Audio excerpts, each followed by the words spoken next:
What's going on, guys? It's Stubbs here. Welcome back to another episode of my GT6 Project Drifting series. And in this episode, I have the Mitsubishi EVO 10. I tuned it and it looks like this, and it's awesome. I know, I'm going quite fast with this. However, I just want to talk to you guys about the car once it's on the track. Right now, it looks really good. I didn't want to do too much to it. You can, I think you can like take the wing off, you can add different types of wings and whatever. I didn't want to mess around with that because I think I like the way the back looks right now. It just looks just right. The exhausts are just the perfect size as well, and I don't know, it just looks really, really good the way it does at the moment, so I didn't want to change the wing or anything. But anyway, let's get on with the settings. The settings are there up on the screen. It has 564 brake horsepower and 1,232 kilos. I ended up buying the fully customizable LSD, where I locked the front differential and I obviously messed with the back.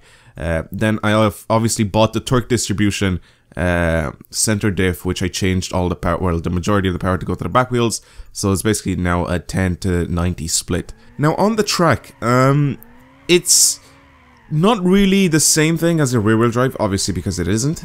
It still has some power going to the front wheels, so when you're driving one of these things with the setup that I have, it's gonna feel very similar to a rear wheel drive, but you will sometimes get the feel that the front kind of wants to pull you know, out of the corner and actually wants to go straight, even though it's not going to be that much of a, like, it's not going to be a huge pull that you're going to like realize that it's going to do it. But for some corners where maybe you're not I don't know, going fast enough in the corner or something like that, it may feel like the front wants to pull in that direction. But the setup right now that I have on this just makes it just really, really good. Also, I've been playing a lot of, well, not a lot of, but I've been playing a bunch of Assetto Corsa, which you guys have seen me make a few videos on, which I will continue to make videos on. Don't worry, it will come back. Right now I'm having some trouble with it. I don't know why, but every time I go on the track, the cars, actually the game just like loads really, really slowly, like starts to freeze up and stuff like that. So I don't know what the problem is with that. I thought it was just a certain track, and it wasn't, because I went and I changed track, I changed car. Then I thought it was my graphics card, and it wasn't, so now I uninstalled the game and I'm gonna try reinstall it, and hopefully I can try to get some videos on that as soon as I possibly can. But now back to this game.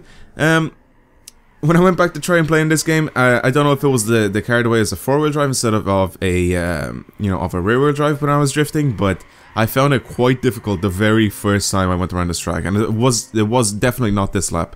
But after I went around it a few times, I got used to drifting in Gran Turismo 6 again, which was really, really easy.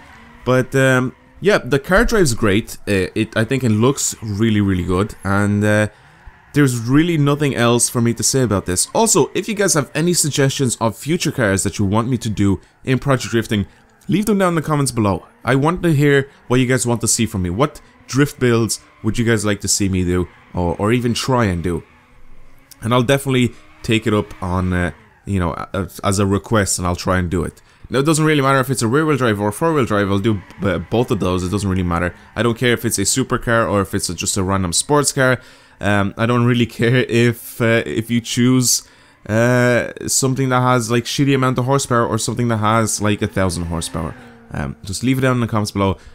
One thing, don't do front-wheel drives. I'm not doing drift builds for front-wheel drive cars. That's just not going to happen. Yeah. Anyway, thank you everybody for watching this video. Hopefully you guys have enjoyed it, and I will see you guys later. Goodbye.